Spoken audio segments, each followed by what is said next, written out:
Bauer's Game Corner presents Gencon Video Bonanza 2016. Brought to you by Gutshot Games and their Gencon release, Headhunters, a collectible card game and a collectible toy. And Shoot Again Games, makers of Looting Atlantis and Conspiracy. Look for Pinball Showdown on Kickstarter soon.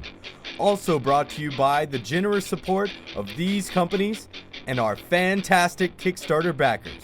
Ahoy there, YouTube! We're back again today for another very special video. I got some pals with me. I got Brandon and Eric, and we are going to be talking about our top 10 most anticipated games of Gencon 2016. We did this list the last 2 years, and I just love Gencon. It's my favorite time of the year. I don't know about you guys. I love Gencon. Can't get enough of it.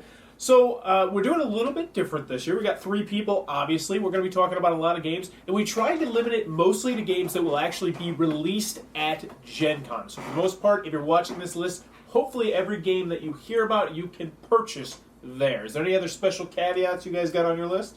My caveat is I don't have all 10 games. Just tell you right now. Wild card! He doesn't have all games. He has like 6 or 7 games and then other cool things that you should check out at Gencon. You got any caveats over there? No, I don't think so. I think you properly vetted my entire list. All right. Thank you. And the reason I did this is because last year one of my number 1 or 2 games was actually something that didn't come out, and it's still not out now. So yeah, no Kickstarter. It's on my list, so you'll find out about it because it's actually being released. Spoilers. All right, Did you put it back on your list? I did, but it's a oh, low you twice. All right, so any honorable mentions from you guys? I did. I just wanted to mention Looney Quest. That's a game that's coming out that I don't know if it made anyone's list, but I thought it was worth mentioning considering you completely forgot the guy who made it, and he schooled you on the list. That was a nice one. With your video of you talking to him. Blue Orange Games. Yeah. You got anything honorable mentions? I have no honorable mentions. I have 3 honorable mentions. These are games that I've already reviewed, and I know they're great. You should go pick them up. I just didn't want to put them on the list because I know they're great. First one is Grimslingers from Greenbrier Games. I gave it a Bauer's Best seal. That's how much I liked it. It's got dueling. It's got a 2 to 6 player dueling mode, and it's also got a cooperative / solo mode. It's fantastic. Highly recommend that. A lot of game in a small box. Scythe, it lives up to the hype. It's fantastic. Blah, blah, blah. I'm not going to talk about Scythe too much. And then Flag Dash from Peacekeeper Games. 2 to 4 player game of Capture the Flag that has an insane amount of tension in it. I really enjoy it. Go back and check out my review of it. I think I posted it last week. But let's get to our top 10 games of Gencon. You want to start off, Brandon? I'm going to start off. Number 10 for me was Seafall. And the only reason it's really low on the list, well, it's from Plaid Hat Games, pardon me.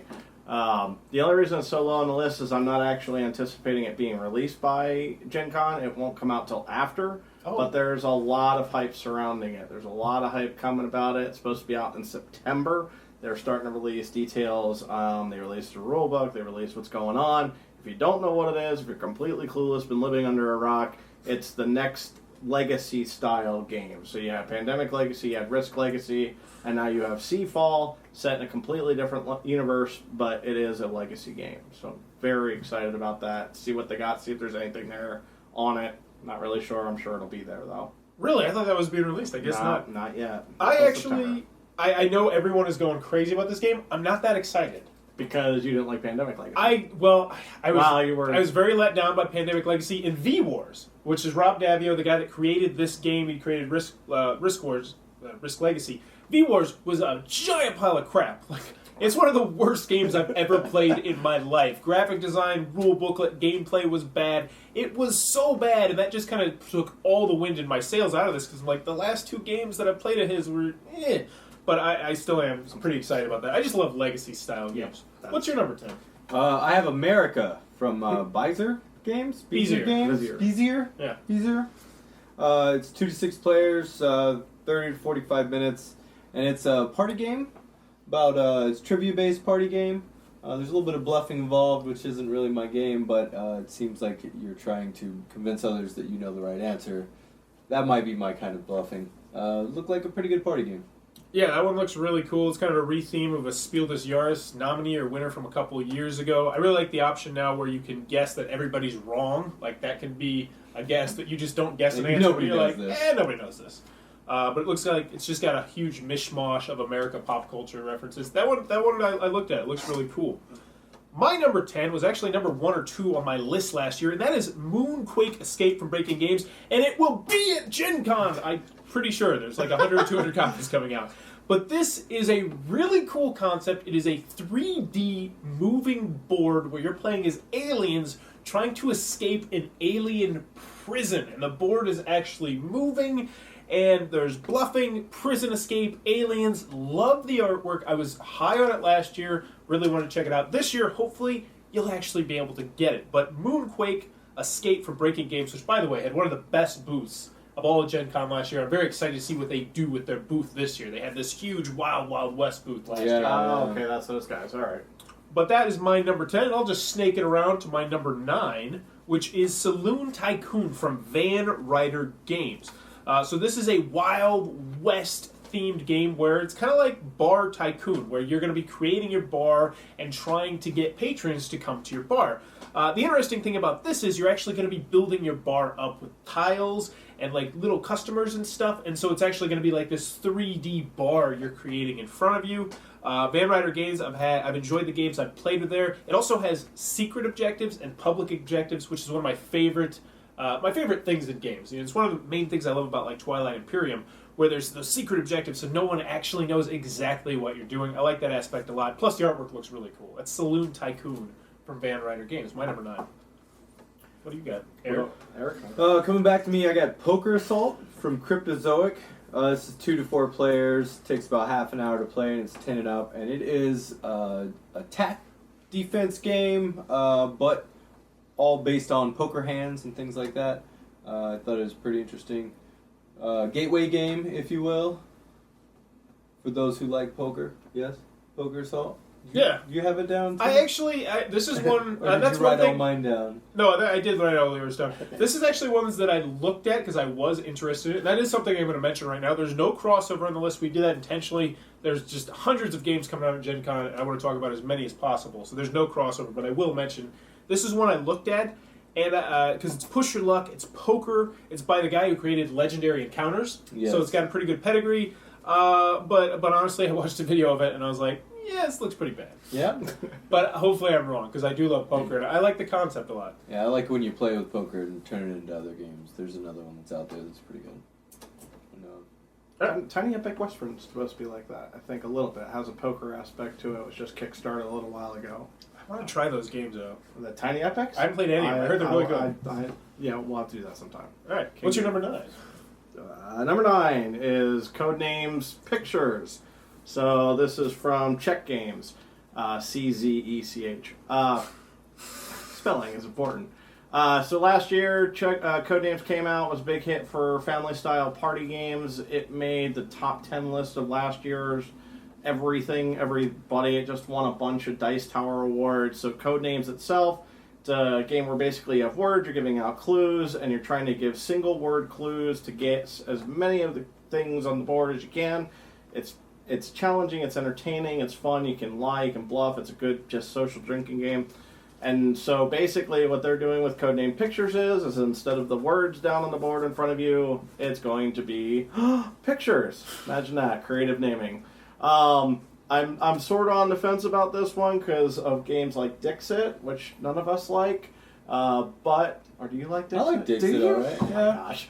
All right. I'm an art guy. It's all art. Well, then you'll definitely like this. But similar concept to Codenames with pictures. I just think it's a decent idea. It was a good game last year. It's probably going to be another hit. I made note of that one, actually, yeah. There you go. I've heard people are playing this as an expansion as well, that you can just mix it in with words.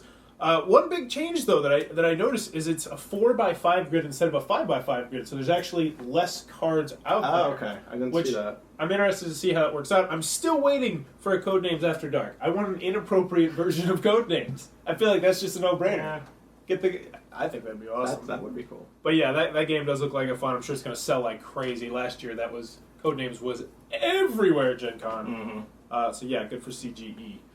Number 8. You want to snake around? Sure, I'll snake around. So I don't have all games like I mentioned before, so my number 8 is just going to be the Gen Con library as a whole. So one of the things at Gen Con they do is they set aside a big old room where you've got every freaking game imaginable that you can think of, You block, I think it's a 6-hour window where you can just go in and play whatever the heck you want for 6 hours. It was relatively cheap. Blech. I haven't done it yet, and it's one of those things where I've wanted to go the last 2 years, haven't been able to. I'm trying to set aside some time this year where I can actually get in there and check it out. So I'm looking forward to that. I've got mixed feelings on that. Some other people did too. So Because it's like you're paying to go play games, but there's games being played everywhere. But I guess if you want specific games, well, I'll give you an example. I could not find this year Champions of Midgard. Couldn't find it. It's been talked about everywhere. It was really popular last year. I couldn't find a single event for it. I know that it'll be in that room. I'm positive. That's what I want to try too. That was my logic. Maybe it's bad logic, but I'm not that smart a person. I also think it's a good perfect for that because I know they had Twilight Imperium games going there last year. Oh, really? So very specific things that you want to get up and play. That's a great place to get it going too. I wonder how that whole process works. My number 8 is Hit Zeroed from Space Cowboys. So Space Cowboys, starting off, they made Elysium and they made Splendor, two of the best games I think that have come out in the last 2 or 3 years. It's a zombie-themed game. It's got auctions. It's got dice checking, which I love. I love the artwork. It used to be called Route 666. I love the concept of just the post-apocalyptic wasteland set back in the past a little bit. It's also by Martin Wallace, who's made a boatload of fantastic games, none of which that I'm particularly huge on, but they're very good games. I can see their merit in them. There's not too much out on this game, unfortunately, information-wise, but I believe Space Cowboys is probably going to put out an awesome little quick dice-chucking game about zombies, which I'm all about. My number 8 is Adventure Time Card Wars Doubles from Cryptozoic. This one's no big surprise if you know what Card Wars is and you've gotten into all that. This lets you play 2 versus 2. A little change to the game in addition to it. Yeah, this one, the one thing that caught up with me is you can only play it 4 players. Yeah. But for you, I said, you have 2 kids and a wife, if so you that's have perfect. 4 players, yeah. If you get divorced, or God forbid something worse happens, this game is terrible, though. I guess we'll sell this, dear. We just leave it in the corner to collect dust. I don't know why that's what popped No into my one talks mind. about it. So look at it and get sad. All right, snake around. Give me your number 7. My number 7 is Clue Game of Thrones. This one's a pretty, whatever game. But I love Clue. It's one of my favorite classic games, classic Americana games.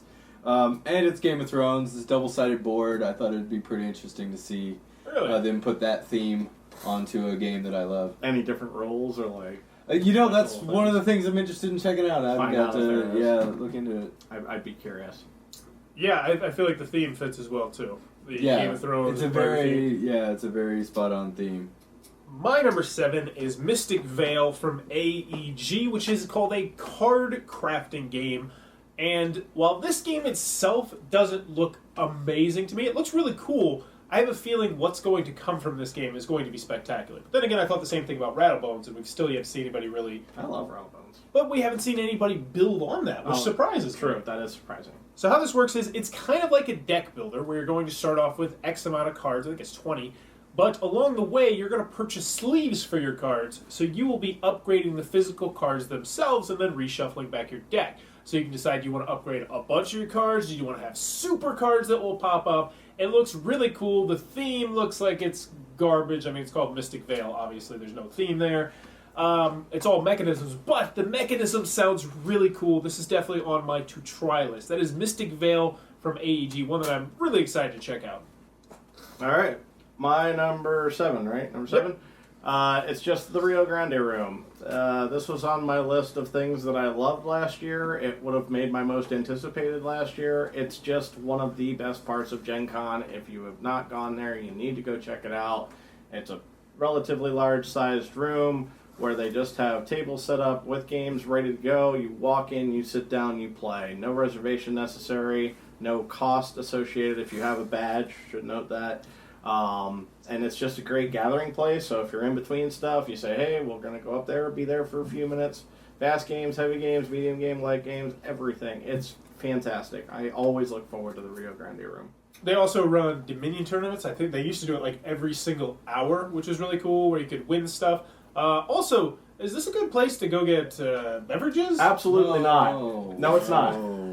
Nope. They have If you were Nothing. drinking- They don't have anything. If you were drinking at Gencon, which you're not supposed to do, but the security guards don't care about, this is a good place to go get chasers and mixers. No, it's not. Don't go. Okay. Number 6, snaking around. Snaking around again. Hey, I'm returning back to games. Hooray. But Gen Con's morning games. Just keep that in mind. I had to get my editorial in. Number 6 for me is Betrayal at House on the Hill, Widow's Walk from Avalon Hill Games, I guess. It's just called Avalon Hill. Yeah, Avalon Hill. So this is another one that I'm not entirely positive is going to be out for Gen Con. Sorry, kids. I really think it will be, but I'm not positive. It comes out in fall 2016. Essentially all it is an expansion to Betrayal at House on the Hill, the wildly popular game that pretty much I'm sure you guys have heard of. If you haven't, go check it out. But basically what it's adding is it adds a floor. It adds, I think, the attic. So something above the roof. It's the roof. Or it's the roof, Yeah. that's right. So the Widow's Walk is on the roof. There you go. My wife informed me of all this. Okay. So it adds that. It adds a bunch of tiles. But quite frankly, what I'm really interested in is they went out and got a whole ton of contributors to this thing to make up the haunts. So there's 50 new haunts apparently. 50, yeah. That's insane. And a couple of the contributors really interested me. There was one of the writers from Greater Than Games from Sentinels of the Multiverse, Max Temkin from... Oh, really? Yeah, Cards? Max Temkin from Cards Against Humanity. Mike Seneker, who had something to do with the original Betrayal.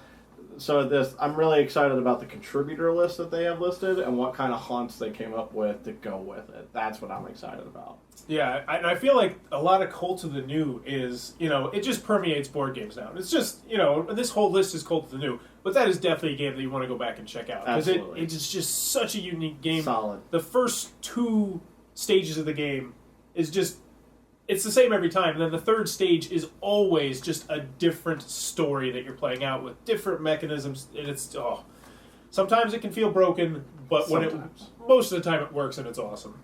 I really was excited. I didn't even know that was coming out until you mentioned it. So, Yay. my number 6 is Speechless from Arcane Wonders.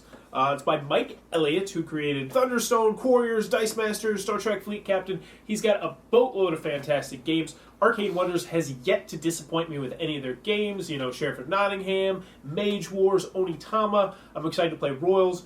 So it's a winning combination there, but it is a party game where one person is going to be acting out 6 words. They're going to be, mowing the grass or shoveling or something like that. And then everyone else is going to be trying to write down what they think that person is doing. But the unique twist to this game is that they can't talk at all. Because normally what happens is somebody's like, oh, he's on a boat, it's on a boat. And then everybody kind of skews towards the boat. But this game, the whole catch is that no one's allowed to talk, which I find to be a very interesting concept. There's also some cool scoring mechanisms in it, where if 2 people think that the actor is doing a specific thing and it wasn't what he was doing, they still get points.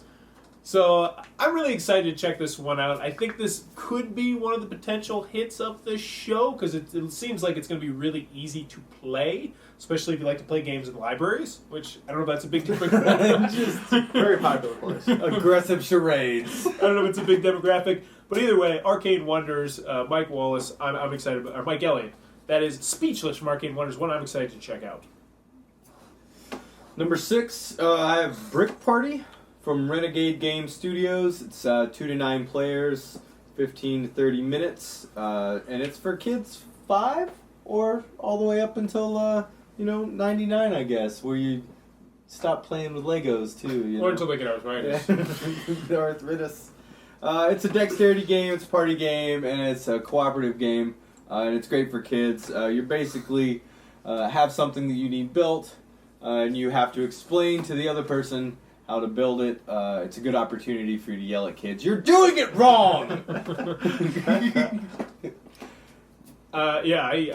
This would have been on my list, but I saw it was on your list. I think this would be great for my classroom. There's actually a really cool scoring mechanism in there, which I don't remember, but I write down really cool scoring. Oh. But you can just strip that away if you're playing with younger kids. It definitely seems like a very cool concept. So that is one I'm excited to check out as well. You want to snake it around for the number 5s? My number 5 is The Last Friday from Ares Games and Pendragon Game Studio. It's 2 to 6 players, 14 and up, and it is playing on the Friday the 13th movies. There's a secret serial killer. One of the players is a secret serial killer. You got to go around the summer camp, around the lake, and try and figure out who it is. Stay alive. Yeah, this was one that I was really kind of ticked off was on your list because I wanted that one bad. This probably would have went number 2 on my list, honestly. Oh, wow. Like that, I love slasher movies. My wife hates them, which is unfortunate. I love slasher movies. I love summer camp movies. Yeah. Because I used to be a summer camp counselor. I The just love classic the one, theme. man. I love hidden movement games. I Yeah. feel like this theme lends itself perfectly to that. And the coolest thing that I read about this game was that there's actually different phases of the game where the serial killer actually at a certain point in the game becomes the hunted, and he's trying to stay away from the kids at that point. Sure, yeah, they've killed enough teenagers that they've had enough. Yeah, They like gotta the go classic kill movie this guy. Yeah. Yeah, so that one, I like the artwork. I'm really excited. I hope that one is not a flaming pile of crap. It looks very cool. My number 5 is actually an expansion, and yeah, we've had one other expansion. It's Bang the Dice Game from DV Gyoachi, which is the worst company name ever. But yeah, Bang the Dice Game, Old Saloon, and it's pretty simple. It's going to be like 15, My grandpa's name. It's going to be $15-16. It has new characters, new tokens, new dice, new rolls for a game that I really, really enjoy. It's a no-brainer. I'm just really hoping, DV Gyoachi, that the box is big enough to fit everything. Don't give me all these cool components, because I know it's not going to be though. No, probably not. that was sort of impressive. That Are you done with your number 5? is my number 5. Okay, well, since you wanted the games, I'll change mine a little bit from... So, Sentinels of the Multiverse Oblivion. Oblivion. It's really hard to say. It's like Obliveon or something like that. But it's the latest expansion in the Sentinels of the Multiverse universe. It is the final installment that they're saying until they decide they need more money and they want to print another one. But I'm not doing any specific events related to around to this, but it will be out by Gencon. I'm sure it's going to be a part of the Greater Than Games experience at their booth, and I'm sure they're going to be running stuff and demos and things like that all throughout. But generally all it does is it adds some different mechanics. One of the big twists, spoilers possibly I guess, is that the bad guys from the previous games are now heroes. What? Which kind of sounds cool. Dude, I haven't played through that game yet, man. I said spoilers! Potentially. But I'm excited for that. I will definitely be hanging out at the Greater Than Games booth. And I just generally like the company and like the guys. Not that I know any of them. They seem like cool people. He hangs out outside their house. Totally. Pretends like he's catching Pokemon, but actually he's spies. Topical. All right, I think we did all 3 of our number 5s. You want to snake into the number 4? Sure. Number 4 for me is Bruin USA. This was an entry into the tabletop deathmatch for this year, I think it was. Really liked it throughout tabletop deathmatch. It was my personal favorite watching that. It was a Kickstarter earlier this year, but generally what you're doing is it's a Euro. You're going across the United States and you're trying to land on cities and get barley, hops, yeast are your resources, and you're trying to craft beer. You get different points and different things for crafting each beer. You're trying to get people to come to your city based on the beer that's available. Thematically, it sounded awesome. It hits a nerve. I like beer, in case you didn't notice. So it's right up my alley. I'm totally interested in it. The Kickstarter wasn't good enough to get me on board because I've had some bad experience, but I wanted to try it. So this is probably going to be one I'll go play. I'll walk out and buy it. I'm sure. Yeah, this one looks like, and the one thing that really intrigued me about it was 60 minutes, which I love lightweight Euros like that you can get that feeling, but in the 60-minute time frame. It also had a cool Castles of Mad King Ludwig-esque auction where one person, I think they're setting up the auction and then they spread out the money across the states. It looked really cool. I was pleasantly surprised at it. It looked really neat. My number 4 is Unusual Suspects from Cool Mini or Not, a.k.a. the company that's going to take over the entire planet. I swear, they have like 8 games coming out, and I'm sure people are just going to go bananas over a lot of them. This one might fall through the cracks, and I think that's unfortunate. So it looks like a combination of, I wrote this down, code names meets racial profiling. No, that is exactly what this game looks like. And it looks amazing. So essentially, you're going to have a row of people. And you're going to have 3 rows of people. And they'll just be general people, black people, white people, old people, Hispanic people, just people. And you'll see their face. Do their lives matter? Well, there's the thing. Here's the thing. Oh, come on. God. Okay, so, anywho, one person is going to be the witness to a murder.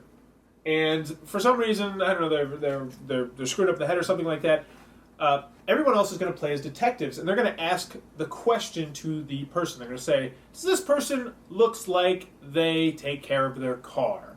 And so that witness has to look and be like, Well, they don't say anything, but they either put up something that says, yes, they take care of the car, or no, they take care of the car. But then all the detectives have to do is be like, yeah, that guy looks like he's poor, so I doubt he even has a car, so I don't think it's him. And that old lady, she's way too old to wash her car. But apparently some of the questions are like, does this person look racist? Does the witness look racist?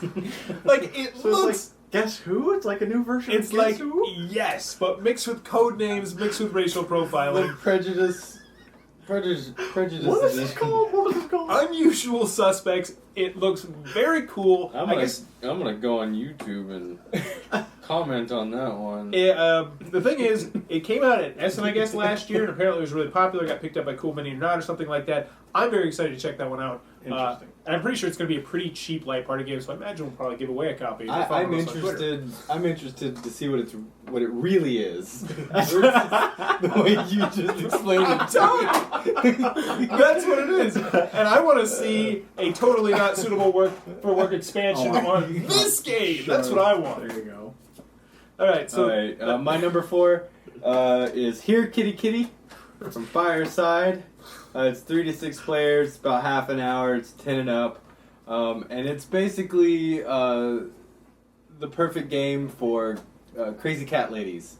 It makes it's a very cute sound game. I feel that involves hoarding animals. You just try and get as many of the cats in the neighborhood to live inside your house, or on your porch, or in your yard, Yep. but preferably all of them inside of your house with you. So it's that whole just theme as a whole is hilarious. But it's a nice, cute game that would totally work for kids as well. he has 2 cats and 2 kids and Yeah. a dog Wife.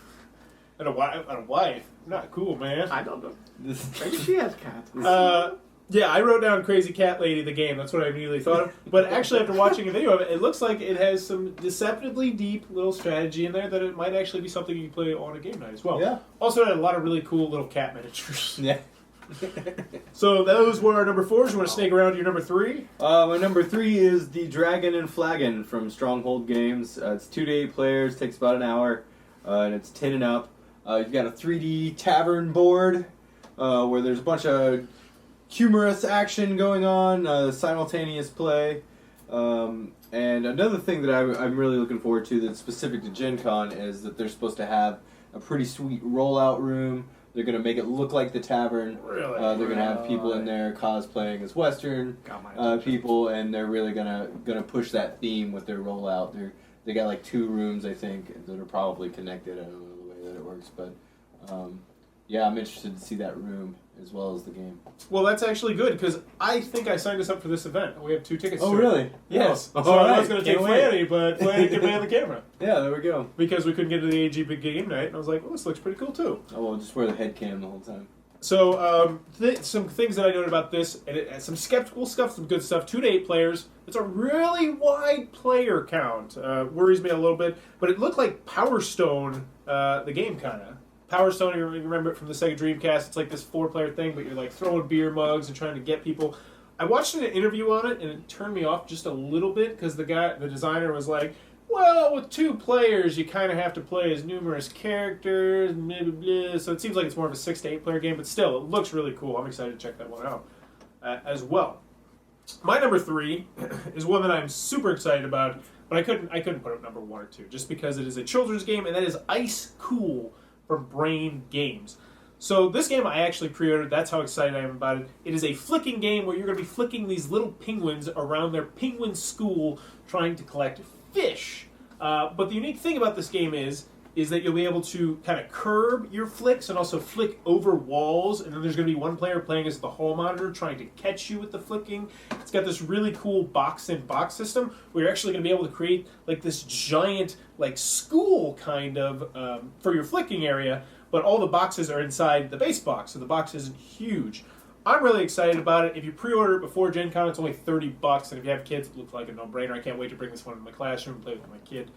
So that is Ice Cool from Brain Games. It's also already got some really awesome reviews from, I think from Essen or something in Europe. Somebody like Somewhere. All right, so moving on to, this is number 3, right? Yeah, number 3 for me is Hero Realms. This is from White Wizard Games. You may have heard of Star Realms, or they recently did an app called Cthulhu Realms, because everything has Cthulhu. Anyway, Hero Realms is basically a fantasy skin on Star Realms, so it's, I think there's like warriors, wizards, elves, and gnomes, and so they take it and put it into the fantasy realm. Basically, from what I saw, it looks very, very similar to Star Realms. I didn't see too many mechanics or anything that was different. I don't know if you did. Yeah. And that kind of concerns me, that it's basically the same exact game. It's on Kickstarter right now. It looks decent, but I'm just excited to try it. I'm excited to see it, excited to try it. Yeah, I was actually considering backing this because I love Star Realms. It's one of my favorite games of all time. I love the expansions. But apparently, things will ramp up quicker, which I'm not sure if I like. I kind of like how the game works, where it just seems like it just hits you like a bricks when your engine starts running. But honestly, I think I'd rather see just more Star Realms expansions. And another thing that really bugged me about the Kickstarter, and this is just kind of a pet peeve thing, is it's just like, here, you can get the base game, but we also have 6 expansions that you can purchase right now. It's like, why don't you just put that all in one big box from the get-go? Why do you gotta milk us? Just milk us. You know you're gonna take our money.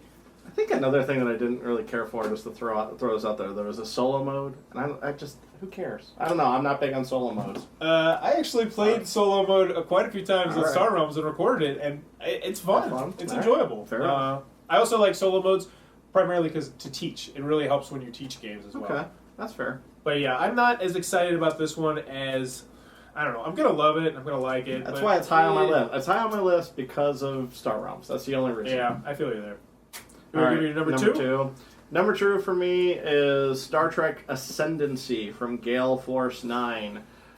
There's a lot of Star Trek themed games coming out. Forrest just did a review for Star Trek Panic. Go check it out. There's just a whole bunch coming out with this as an IP, and this one was a 4X game. So I dig 4X games, and I took a look at it. It's a big old board. I read the rulebook, or at least started going through it to kind of get an idea of what the heck it is. And it looks like you've got planets, you've got resources, you've got ships, you have space lanes, and the board can actually sort of move, which is kind of interesting to me. Like the planets swing in the orbit somehow.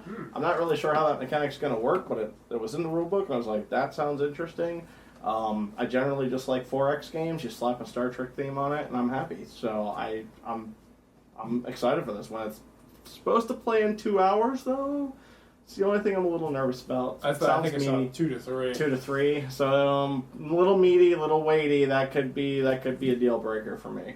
One thing I did notice, it says it's 3 players. Only 3 players. Ooh, I didn't see that. That's interesting. But tech trees, giant exploration. Yep. And I'm curious, Gale Force 9 does really, really good things with IPs, but it almost sounded like it had some similarities to, say, Firefly as well, with the exploration, the space theme. So I'm curious if maybe if they learned from some of the quote-unquote mistakes that were in Firefly and improved on this. But yeah, I think you're seeing all those IPs because it's the 50-year anniversary. Ah, that makes sense. Yeah. But yeah, that one I didn't even know about. It looks really awesome. I'll go check it out. My number 2 is Captain Sonar from Madagot. I don't know if the T's silent. It might be Madago. The M might be silent. It might be Adagot. I don't know. But it looks like battleships. Battleships. That's a game That too. is a game. That is a game. Battleships meets Space Cadets, where essentially, 4 people are going to be on this side of the table, 4 people are going to be on that table. It plays 2 to 8, but obviously you're going to want the full complement of 8. And one person is going to be the captain of the ship on each side, and you're trying to destroy the other person's ship, and each person is going to have their own unique job. And unlike this guy right here, I love tension in my games. I love when people are screaming at me, and there's like this... Actually, I did like that game. That was a good one. Oh, yeah, there's a great sense of urgency, and like, if you fail and it's your fault, you're just like, I just let the entire team down. It looks really cool, it looks really crazy, it looks really hectic. We routinely get, 6, 7 players sometimes with game nights, and it's always nice to have games like this. So I am very excited to see Captain Sonar from Managot. My number 2 is the Goonies adventure card game from Albino Dragon. It's 1 to 4 players. It's a co-op game, which is great. You're playing as the Goonies, and you're trying to get through different obstacles to get to One-Eyed Willie's treasure. It's the movie, but a game. Mm-hmm. Yeah, there's not too much information I could find on this game. But what I did see, though, it has a really interesting aspect where it's cooperative, but you share your actions, so you don't actually have your own actions to do. But it makes it kind of like a puzzly experience where you're trying to figure out which characters should do what at which point. Made it sound pretty interesting. I'm still skeptical, though, about the game itself. They're trying to coast on the Goonies theme. The Albino Dragon hasn't really released too many games that have wowed me either. But hopefully that one's pretty good. Yeah, we'll see. I agree. All right, and that is our last one, number 2. Moving on to our number 1, and I'll start off with this one. My number 1 is Covert from Renegade Games Studio. And this one, you're going to be taking control of like a team of spies to complete missions. There's dice allocation, there's worker placement, there's press your luck. It's easy to play, but it has like different ways to accomplish goals. Kind of like Dominion, I feel like, where there's a lot of different ways to win the game, and you just have a bunch of different potential ways that you can go about achieving your goal. I like the artwork, I like the theme, I love all the mechanisms. I'm hoping this one is a real home run, a real sleeper hit at Gen Con. Not to mention, and I do want to put an asterisk, this is actually technically my number 3, because Eric is going to talk about my real number 1 when we get to his number 1. But now, Brandon, what was your number 1? My number 1, not a game. You were warned earlier. Indianapolis, though, goes all out for Gen Con. And basically everything around it is really supportive of the entire event, from buskers who play the Mario theme to the Ram, who completely redoes their menu and dresses up costumes and things like that. Scotty's, all around Indianapolis gets really into it. Indianapolis is also really known for having a lot of breweries, meaderies, and I think there's even some wineries down there. And basically, what I'm excited about is Friday night, we're going to get on a bus, go to 5 different breweries with a whole bunch of people from Gen Con. I'm sure there's going to bring games along. So basically, it's the opportunity to drink beer, play games with a whole bunch of strangers, make new friends.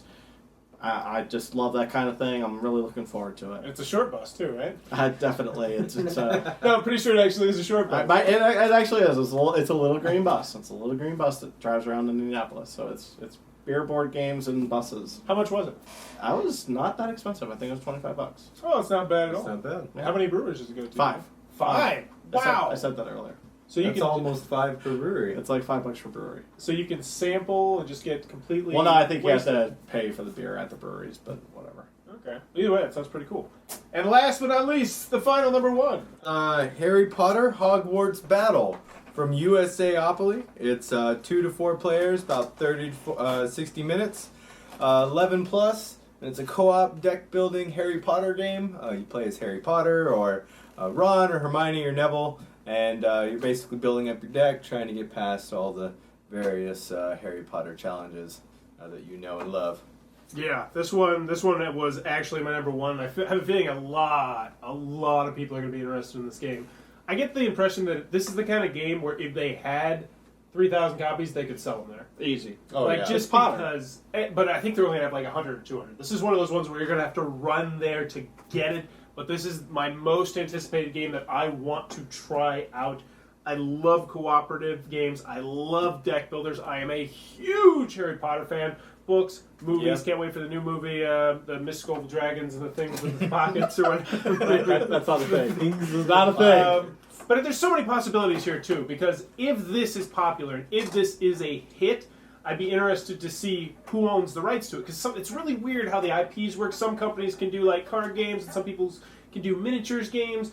And I would just love to see like a meaty, epic Harry Potter-esque game from, say, Gale Force 9 or Fantasy Flight or something like that. Cool Mini or not. Cool Since Mini they're or taking over the world. Yes. Could you imagine if there was like, if they could make it compatible, so it was like Star Wars Imperial Assault and Harry With Potter? Potter. Oh, just so many combinations. And we could live it all out. It's amazing living in the present. I guess I was going to say Well, the future. I guess it will be the future, but it doesn't exist yet. But I also like it because it's not Dominion-esque. There's going to be a random row of cards out there you can purchase, and if it gets popular, I imagine they will just expansion the living No kidding. crap out of it, which I am all about. Give me some expansions.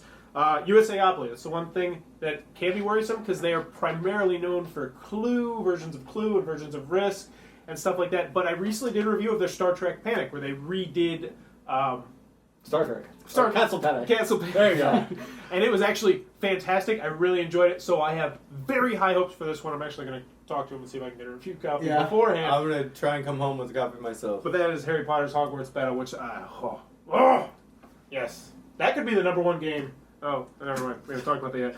All right, so this is our top 10 most anticipated games at Gencon. If you noticed, we switched spots. That's because we had some editing issues. No worries. But let us know if you see us at Gencon. Be sure to come say hi to us. Also, if you see me or Eric, be sure to come up to us, say hi, talk about some games that you found that are awesome that we didn't talk about, and also come get a badge flag, because we're going to have our own unique badge flags that we can make. We got some money from the Gencon Bonanza, and we put it into that. Very excited. So this has been our Gen Con Bonanza top 10 games. Let us know in the comments below what your most anticipated game of is Gen Con. And also, bonus question in the comments below, let us know what this time next year you think is going to be the most popular game from this year's Gen Con. What game are people still going to be playing, still going to be chomping at the bits about and playing a lot? What do you think? What do you guys think? What is going to be the most popular game from this year's Gen Con next year? I hate my answer, but Codename Pictures.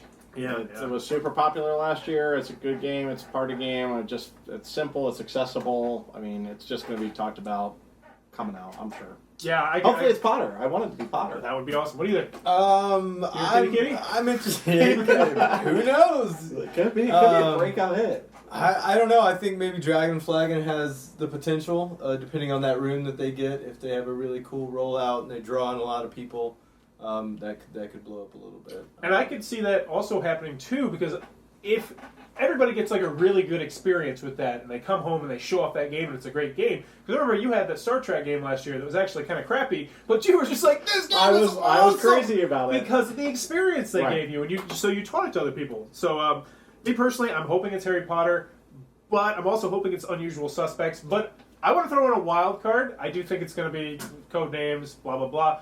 But I think the Bloodborne card game from Cool Mini or Not, if they do it right and it's not just ridiculously hard, I think that could be a big hit too, because it's going to be scratching the itch for video gamers and for board gamers. That one looks really intriguing. But let us know in the comments below what you think the most popular game next year from this year's Gen Con will be. And as always, thanks for your time, YouTube. Thanks. Thank you. Already said that, guys. This was brought to you by Headhunters from Gunshot Games, Pinball Showdown from Shoot Again Games, these great companies, and fans like you.